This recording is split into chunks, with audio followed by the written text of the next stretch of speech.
இளைய தளபதி விஜய் ரசிகர்கள் இருந்தா நீ ஷோக்கு போய் இப்படிதான் கை தட்டுவாங்க. இமான் அண்ணாச்சி ரசிகர்கள் இருந்தா, அன்னபாரதி ரசிகர்கள் இருந்தா, அட பாவிகளா தட்டி விடுங்கடா, அடுத்து புண்ணியமா போட்டோம். இளைய தளபதி விஜய் ரசிகர்கள் இருந்தா கைத்தட்டு கொடுங்கன்னு இந்த மாதிரி தட்டாங்க. சர்க்கார் இசை வெளியீட்டு விழால ஒரு பஞ்சு சொன்னார். உசுப்பேத்துறவங்கிட்ட உம்முனும் கடுப்பேத்துறவங்கிட்ட கம்முன்னு இருந்தா வாழ்க்கை ஜம்முன்னு இருக்கும்டான்னு சொல்லி முடிக்கல. கீழ இருந்து ஒரு பையன் படார் நினைச்சான். அக்கா பல்லாம் ட்ரெண்ட் மாறிடுச்சு அப்படின்னா என்னடா மாறிச்சு அப்படிங்கிற. நமக்கு வரக்கூடிய பொண்டாட்டி கம்முனும் கொழுந்தியா கும்முன்னு இருந்தா வாழ்க்கை ஜம்முன்னு இருக்கும்டான்னு. அதிகமா தண்ணி பிடிக்க போன பொம்பளையும் அதிகமா தண்ணி அடிக்க போன ஆம்பளையும் சண்டை போடாம இருந்ததா சரித்திரம் இல்ல. அண்ணாச்சி 1.5 மணி நேரமா இந்த மாதிரி தான் சொல்லுங்கிறாங்க. நீ எல்லாத்துக்கும் நல்லா இருக்கு நல்லா இருக்கு நாங்கள உசு பேத்தி விட்டுட்டு இருக்க. தம்பி சம்பளம் வேணுமா வேண்டாமா? இல்ல நல்லா இருக்கு, இது நல்லா இருக்கு. இப்ப லோ பிரஷர் ஆகுது. வா வா முட்டி கீழே போகுது. நம்ம நாட்டு பேர் இந்தியா. பயங்கரமான ஜோக்குக்கு சொந்தக்காரி சந்தியா. அண்ணாச்சி இவங்க கூட சேர்ந்து நீயும் கெட்டு போயிட்டியா? இவ்வளவு தூரம் சேர்ந்து பழகி கெட்டு போகிறானே நான் மனுஷனே கிடையாது. அதான் இது பேர் கோபி பாருங்க உடனே எந்திரிச்சிரும் அந்த ஜோக். இருமா கொஞ்சம் தம்பி இந்த ஸ்ட்ரெச்சருக்கு ஏற்பாடு பண்ணிருக்கேன். ஸ்ட்ரெச்சரா? நான் குடுபாடுக்கே சொல்லிட்டேன். அப்படியே சொல்றீங்க? ஆமா. அப்ப நீ கடைசி ஜோக்க சொல்லிருமா. நான் ஒரு மிஸ்ன்னு சொன்னல நான் ஏற்கனவே ஸ்கூல் மிஸ். ஆமா ஆமா. ஒரு பையன்ட்ட கேட்டேன், டேய் அசோகர் வந்து மரங்களை நட்டார் குளங்களை வெட்டினார் ஏன் தெரியுமா அப்படின்னு கேட்டேன். குளங்கள் வந்து குளிப்பதற்கு, மரங்கள் வந்து பின்னாடி ஒளிஞ்சு நின்னு பார்ப்பதற்கு. எப்படி அண்ணாச்சி கரெக்ட்டா கண்டுபிடிச்சிட்டீங்க? 68ல இருந்தே சொல்றா நாங்க கண்டுபிடிக்க மாட்டோமா? என்னம்மா இத வாடா வாடா இல்ல காமெடியா இல்லடா. ஏய் என்னடா சரியாயிட்டான்னு சொன்னா அவன் திருப்பி இப்படி ஆயிடுவானே. இப்ப நடந்து போனானே அது அவன் நிழல் மனசாட்சி, அது அவனை விட்டு போயிடுச்சு. இதுக்குனாலே என்னால இங்க இருக்க முடியாதுன்னு.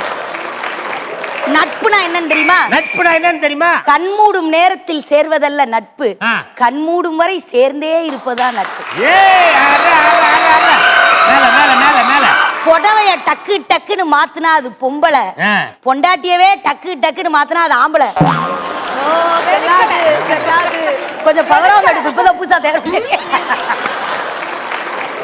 ஒரு காலத்துல நிலாவை காமிச்சு சோறு விட்டோம், இன்னைக்கு பக்கத்துட்டு கலாவை காமிச்சாதாங்க பைப்புல சோறேதிங்க. இன்னும் 2 ஜோக்கு தான் தாங்கும், அப்புறம் முடிஞ்சிரும். சீக்கிரம் சொல்லு. நான் சொல்ற ஜோக்க கேட்டு அப்படியே கோபி பயங்கர எனர்ஜியா வர போறான் பாருங்க அண்ணாச்சி. ஓகேவா? இல்ல இததான் எதிர்பார்த்தேன். ஒரு பையனை கூப்பிட்டு டேய் படிச்சு பெரிய ஆளாய் நல்ல பேர் வாங்கணும்டா அப்படின்னு. சரி.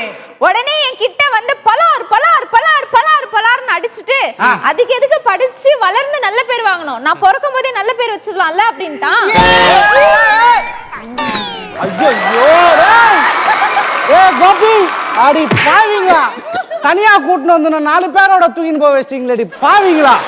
கோபி தம்பி ஒரு நிமிஷம் தம்பி. அண்ணாச்சி முடியல என்னால. இருப்பா இப்படிதான் நம்ம ப்ரோக்ராம்ல அடிக்கடி போயிட்டே இருக்கறனால வீட்ல இருக்கிற புருஷனை நல்லபடியா சமைச்சு கத்துக்கிட்டுன்னு ஒரு சமையல் புக் ஒன்று வாங்கி கொடுத்தேன். சரின்னு அவரும் சமைக்கிறேன்னு சொல்லி கிச்சனுக்குள்ள எல்லாம் போனாரு. உப்புமா செய்வது எப்படி அப்படின்னு சொல்லிட்டு போய் செஞ்சிட்டு இருந்தாரு. நானும் என்னடா இன்னும் காணமேன்னு உள்ள போய் பார்த்தா அந்த புக்ல போட்டிருக்காங்களாம் உப்புமா செய்து முடித்த பின் சிலிண்டரை அணைக்கவும். இந்த மனுஷன் சிலிண்டர் போய் கட்டி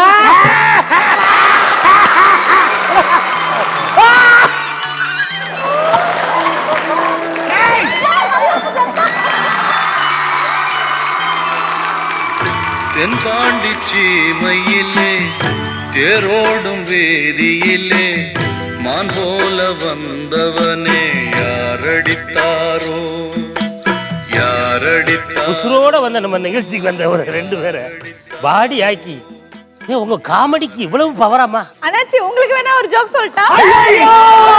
ஐயோ செத்தாமான் கூட நடிக்க முடியல.